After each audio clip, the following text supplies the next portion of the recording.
orang yang bergantung bukan pada siapa-siapa, tetapi hatinya hanya bergantung pada Sang Maha Pencipta. Itu tadi di tengah-tengah itu. Dan itu lebih menggabungkan lagi. Orang hebat ternyata tidak mementingkan dunia, tidak menggantungkan kehidupannya pada makhluk.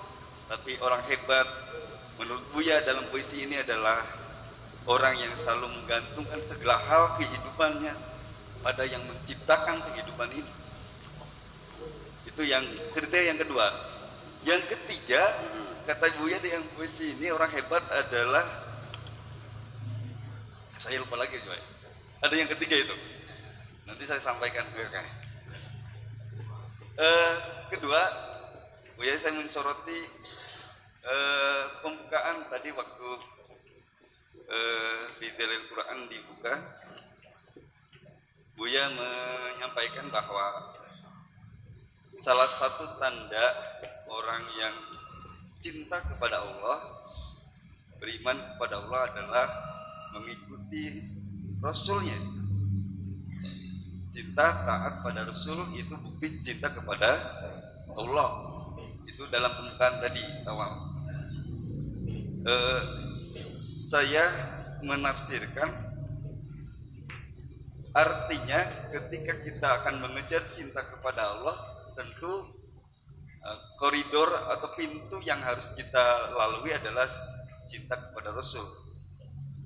Artinya segala hal yang dilakukan oleh Rasul, yang dilakukan yang menjadi hobi Rasul, yang menjadi sebuah adat istiadat Rasul, maka itu menjadi sebuah jalan yang kita tempuh.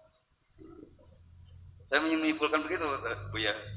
Artinya orang yang selalu meniti kehidupannya sesuai dengan contoh Rasul, dalam hal ini adalah mungkin salah satunya sumber-sumber yang menggambarkan kehidupan Rasul terekam dalam hadis, dalam sunnahnya Rasul, maka itu bagian dari orang yang cinta pada Allah dengan cara mengikuti jejak langkah Rasulullah Shallallahu Alaihi Wasallam berdasarkan sumber-sumber yang sahih, baik itu riwayat Bukhari Muslim ataupun yang lainnya, asal kabar itu sahih, betul dilakukan oleh Rasul, terekam jejak ininya, maka itu bagian dari cinta kepada Allah melalui jalur pintu Rasulullah.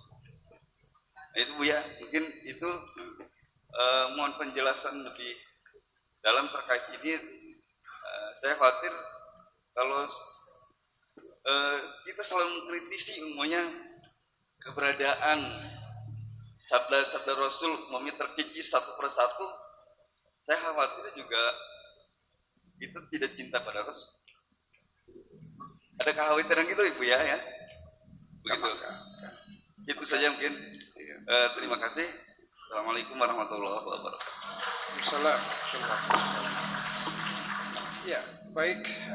Yang pertama adalah tentang apresiasi puisi tadi, bahwa untuk menjadi orang hebat itu sebetulnya dalam puisi Buya ini sangat simpel sekali. Iya, bukan karena punya harta banyak. Bukan karena harta banyak. Tapi berapa banyak yang kau berikan kepada orang. Iya. Nah, jadi begini. Kalau ada orang kaya, lalu kita hormati semata-mata hanya karena dia kaya, tertipu nggak? Tertipu. Kalau ada orang alim, semata-mata hanya karena dia alim, lalu kita hormati, tertipu nggak? Saya emang nggak ada urusan dengan hartamu.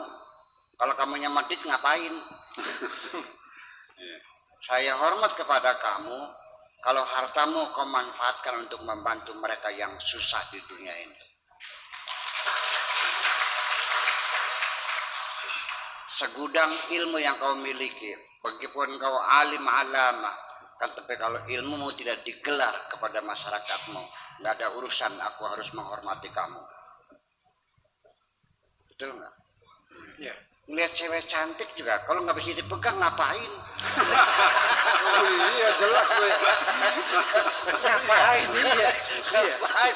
Ya, Sama udah, kalau gitu sih, Bu. memang juga pikirin kan gitu. Ya, jadi ya seperti itu. Jadi kamu yang merasa apa namanya cantik juga jangan gede kepala dong.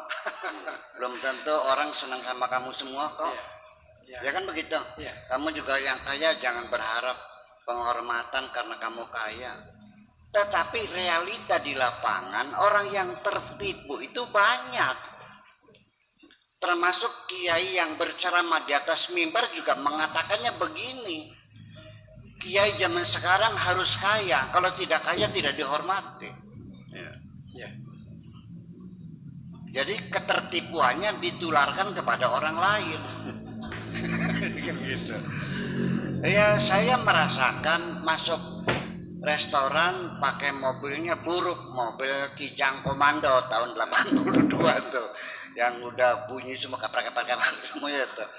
Ya masuk restoran ya duduk sendiri, ngambil sendiri, bayar sendiri. Begitu saya datangnya ke mobil yang mewah, pintunya dibukakan, kursinya disorongkan, minumannya dianterin. Padahal saya juga bayar juga, dulu juga bayar kok. Iya. Berarti orang itu menghormati apa? Menghormati kaleng kan? Iya. Goblok tapi pinter. Ya, baru orang itu hormat kalau saya ngasih tipnya banyak kan gitu. Habis makan susuknya 80.000 saya tinggal di piring buat neng buat kamu aja. Nah baru dia hormat kan gitu. Ya kan begitu. Nah itu satu. Terus yang kedua? Yang kedua adalah cinta kepada Rasul itu adalah juga cinta kepada